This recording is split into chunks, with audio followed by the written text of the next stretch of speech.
Hi there, I'm Sam Gordon. I'm your student's math teacher.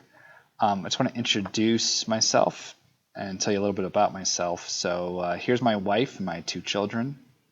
I'm really into cooking, so here's a picture of some meatballs I made, and I'm into running. Here's a picture of me and my dad when we did a race together. So one thing I want to make clear is about workflow.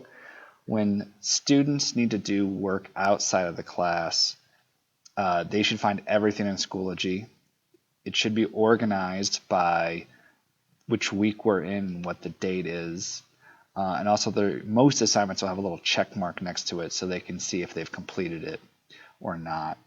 I will also upload the syllabus for this class into Schoology so that students and you can find it.